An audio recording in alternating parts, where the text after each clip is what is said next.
আমি তো যা হারাইছি জীবনে ফিরে পাবো না। আমার সন্তান লাখে একটা, আমি একা না, হাজারো মায়ের সন্তান হারাইছি। তুমি দোয়া করো, আমার 1 লাখ টাকা স্যালারি হবে, তোমাকে আমি রানী বানাই রাখবো। ওই ফ্যাসিস্ট সরকার যেন এদেশে পা রাখতে না। আমাদের আরও তো সন্তানরা আছে, তাদের যেন ভালোভাবে বেঁচে থাকতে পারে, তারা প্রতিষ্ঠিত হতে পারে, সব জায়গায় গিয়ে সম্মান অর্জন করতে পারে। আমার সব কিছুও করতো, একটা মেয়ের চেয়েও বেশি। বৃহস্পতিবার বাসায় থাকলেও রান্না করতো, ঘরের সব কাজ করতো। আজকে আম্মুর ছুটি, আজকে তো কেউ করে না। আমি এই যে 2 মাস ধরে অসুস্থ, আমাকে কেউ কেয়ার করে না। ও বাচ্চাদের মতো ফল কেটে আমার পিছে পিছে ঘুরতো, আম্মু খাও, আম্মু মেডিসিন নিছো, গোসল করছো, লাঞ্চ করছো। আন্টি, জুলাইয়ে তো ছেলেকে হারিয়েছেন, কিন্তু দেশটা পরিবর্তনের জন্যই তো সে জীবন দিল। তো সামনে আসলে নির্বাচন হচ্ছে এবং এই নির্বাচনই আসলে ঠিক করবে দেশ কীভাবে পরিবর্তন হবে। তো কী ভাবছেন নির্বাচন নিয়ে? কি ভাববো, যে যোগ্য নেতা আমি চাইবো, সেই যোগ্য নেতার হাতেই দেশটা, সবাই তো ভালো মন্দ বুঝে, ভাষায় তো বলার কিছু নাই। যোগ্য নেতার হাতে দেশটা আসুক, সে যেন এই শহীদদের কথা চিন্তা করে, দেশের কথা চিন্তা করে, শুধু শহীদদের কথা ভাবলে চলবে না।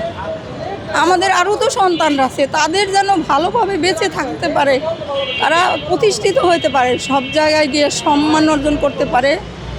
ওই ফ্যাসিস্ট সরকার যেন এদেশে পা রাখতে না পারে। ভালো মানুষের হাতে দেশ থাক, দেশটা সুন্দরভাবে চলুক, এটাই আমার প্রত্যাশা। আর কিছু বলার নাই। আমাদের সন্তানদের আমরা বিচার চাই, আমাদের শহীদদের, আমাদের টাইগারদের বিচার চাই। এরা আমাদের টাইগার ছিল, আমি একা না, হাজারো মায়ের সন্তান হারাইছি। অন্তর্বর্তীকালীন সরকারের কাছে আসলে দেশের জনগণের প্রথম এবং একমাত্র চাওয়াই ছিল শহীদ আন্দোলনে যারা শহীদ হয়েছেন, জুলাই আন্দোলনে যারা শহীদ হয়েছেন, তাদের বিচার সুষ্ঠুভাবে করা। কিন্তু এই সরকার আসলে সেই বিচার করতে ব্যর্থ। এই ব্যর্থতার দায়টা কি আসলে অন্তর্বর্তীকালীন সরকারের, নাকি উপদেষ্টা মণ্ডলীতে যারা সদস্য ছিল তাদের? আসলে কি জুলাইকে তারা কি বিক্রি করে দিয়েছে কিনা মনে করে? বলতে পারবো না, এটা যারা জ্ঞানীমানী মানুষ তারাই বুঝে। আমরা তো কেবল আহত মা, আমাদের ভিতরে তো অত জ্ঞান এখন নাই। আমার শক্তি ছিল আমার ছেলে, সাহসও ছিল আমার ছেলে। আমি টাইগারের মতো একটা কথা বলতে যেখানে সাহস পাইতাম, এখন আমি সেখানে পড়ে গেছি, কোনো ভাষা নাই। আপনার ছেলে কোন কোন ঢাকার কোন জায়গায় আন্দোলনে শহীদ? ঢাকায় উত্তরা ক্রাউন ইউনিভার্সিটিতে পড়তো, এমবিএর ফাইনালের ছাত্র ছিল। 2টা পরীক্ষা বাকি ছিল ওর। বলছিল আম্মু আমার সব সাবজেক্টে ফার্স্ট ডিভিশন পাইছি, আর 2টা সাবজেক্ট আমি বাকি আছে, এই 2টাও ইনশাল্লাহ পাস করব। তুমি দোয়া করো, আমার 1 লাখ টাকা স্যালারি হবে, তোমাকে আমি রানী বানাই রাখবো। আমাকে বলছে বাবাকে ইন্ডিয়া নিয়ে যাবে, আমাকে নিয়ে যাবে, কম খরচে চিকিৎসা করবে। আমাকে 7 বছরও চিকিৎসা করছে, এখন তো নাই। আপনার কয় ছেলে মেয়ে? আছে, আমার ছোট ছেলে আছে, বড় একটা আছে। আল্লাহর কাছে আমরা দোয়া করবো যাতে ইহকালে না পারলেও পরকালে আপনাকে যাতে রানী বানিয়ে রাখে।